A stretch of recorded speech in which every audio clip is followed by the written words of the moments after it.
Time now to meet, once again, our Santander legend of the week. The man to my left needs no introduction, the voice of the Philadelphia Eagles. Merrill Reese gearing up for the playoffs. You bet. Aren't you excited? Wait. Yeah. I am. It's been a while, Merrill. I think people, maybe you take it for granted during the Andy Reid years that Eagles are going to be in the playoffs and the playoffs and the playoffs.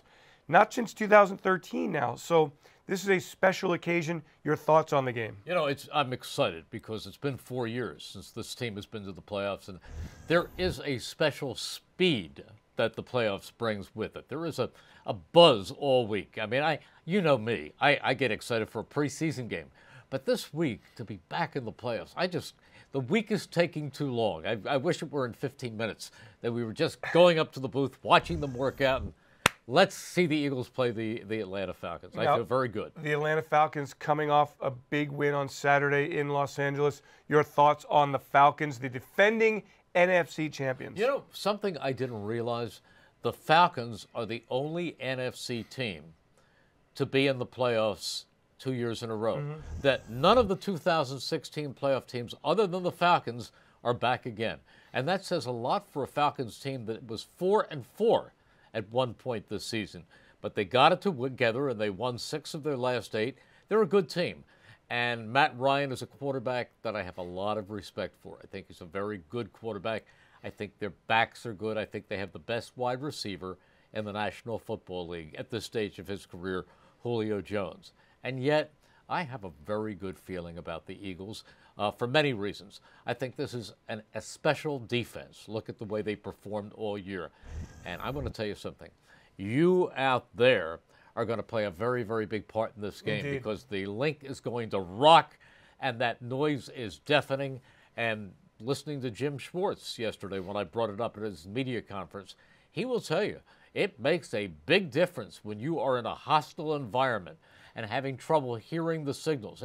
It's very, very big. It's going to be a big aid. It's really the 12th man for his defense. Merrill, last year the formula when the Falcons came to Lincoln Financial Field, the Eagles ran the football 38 times, more than 200 yards on the ground, really played keep away from the Falcons offense. Do you see that kind of approach from this Eagles offense?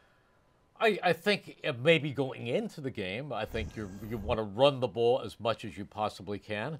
And I think the Eagles are more equipped to do it this year than they were last year. I think number one, I think this offensive line is better. I think that another thing that you have to keep in mind is you have 3 guys. You have the 3-headed monster, so to speak. You have Ajayi, who has impressive speed and moves.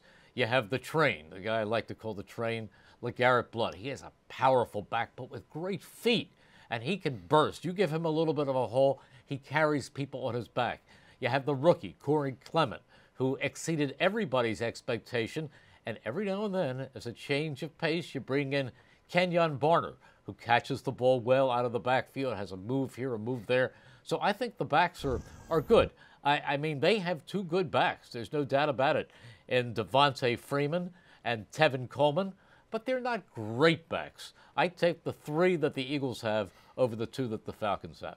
Nick Foles at quarterback, 2013, we saw him in the playoffs. He left the field with a lead against the Saints. There's been a lot of talk about Nick, what to expect. What to expect from Nick? What do you expect? I think that Nick will play well. I think that Nick is not scared. Nick has people, is he confident? Is he upset over the last couple of weeks?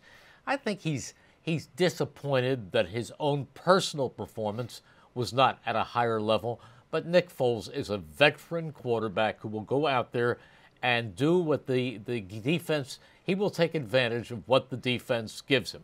When he stands up, whether it's under center or whether it's in the shotgun, and he looks over that defense, he knows how to read his keys.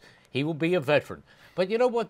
Doug Pederson has said it, and every one of the coaches has alluded to it.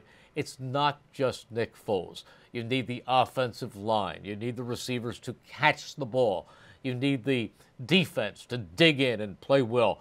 Everybody has to play well. It's got to be a team effort, and if it is a team effort, this team's going to win. How do you feel about, talk about the team, the coach? Doug's first game as a head coach, it is a different environment.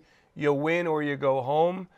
How's Doug Pederson handle this? Doug Pederson handles everything well.